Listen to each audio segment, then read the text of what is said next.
My name is Mike Sullivan. I'm a former IRS agent. Welcome to my YouTube channel. Today I want to talk to you about there's 5 programs to dispose of your IRS tax debt. I'm a national expert in IRS resolution. I've worked about 10,000 cases. I know you're thinking, how can a guy so young work 10,000 cases? And yeah, I worked at IRS over a decade. I'm located down here in South Florida. Um, anyway, my YouTube channel is a little different from most.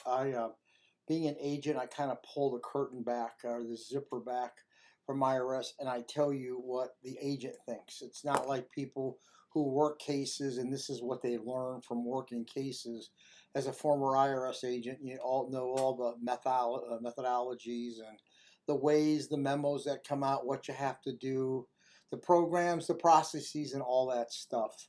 So my YouTubes, by the way, last 3 or 4 minutes, and I'm just glad you're here. So today I'm going to talk to you about 5 programs that IRS has to dispose of IRS debt. So as a former IRS agent, I would have to go ahead and close collection cases. I did that, worked many cases, so I'm going to briefly explain the different ways you can dispose of an IRS debt. One of the ways is through a Chapter 7 bankruptcy. Chapter 7 bankruptcy can discharge taxes that are 3 years or older, okay, have been filed for 2 years, and have been assessed for 240 days. You'd have to go to a bankruptcy attorney and they will tell you the qualifications. But remember, current debt does not apply to Chapter 7 cases. Plus, generally, you don't want to have a bankruptcy on your record, but it is an option. Another way is the statute of limitations expires. Boy, that's big for everyone. IRS has a 10-year statute of limitations. The 10-year statute of limitations runs on the day IRS processed your return and created what's called a TC 150 assessment.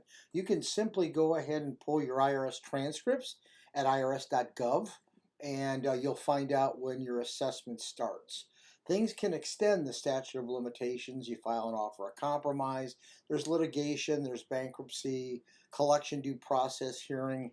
Those things extend it for some time, but generally for most people, there's a 10-year period of time from the day the IRS puts that tax return on your computer and the clock starts running. The other 3 ways are the currently non-collectible or hardship, which means IRS has fully evaluated your case and found out you do not have the money to pay the tax debt. So how does IRS do this? IRS takes a financial statement on their form. The revenue officer will ask for a 433A. The person in ACS will ask for a 433F.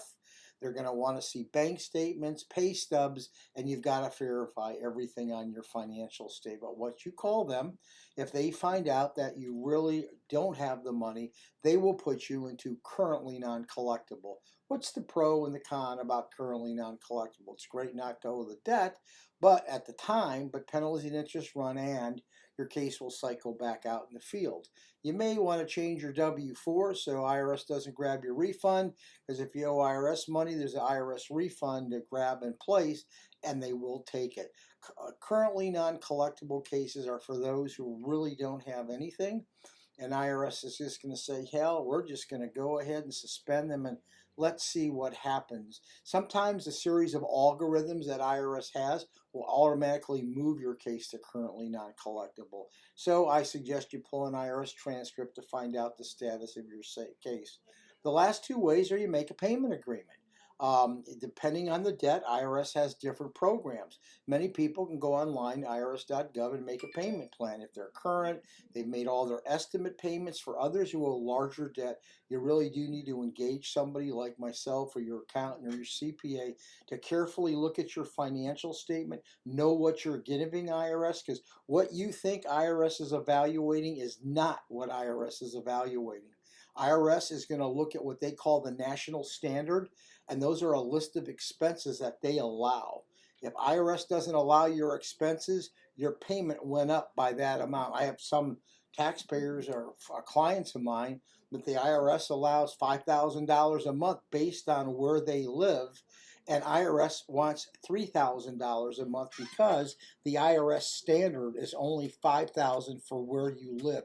You better be familiar with the IRS standards before you make a call to IRS, or you're going to be in deep woods. The last thing is the offer and compromise. The offer and compromise is a wonderful tool. 21,000 people had their cases accepted through offer for an average settlement of 16.5, even though I haven't seen a 16.5 case. Don't go giving your money to any compromise unless that person knows your case, has seen your financial statement, and can give you an opinion whether you move forward or not. So that's what I got. There's 5 programs. What are they? They're bankruptcy, statute of limitations, currently non-collectible or hardship, payment agreement, or offer and compromise. I'm a specialist in the offer and compromise. If I look at your financial statement, hell, within 30 seconds, I'll tell you whether you qualify. But don't give your money away to these unsuspecting companies whose salesmen will rip you off making promises. Listen, I do this so you hear the latest from IRS and know what's going on. I really need subscriptions because it helps YouTube know that my content is important. A former IRS agent speaking out becomes important. If you subscribe to me, that bumps me up the ratings. You can give me likes. I also like comments. If you want me to do a YouTube or something, you can email me. You can just send me a text, say, hey, Michael, do this. My YouTube comes from the questions you ask. So once again, a subscription would be fine. Thank you for your time and listening. I appreciate you.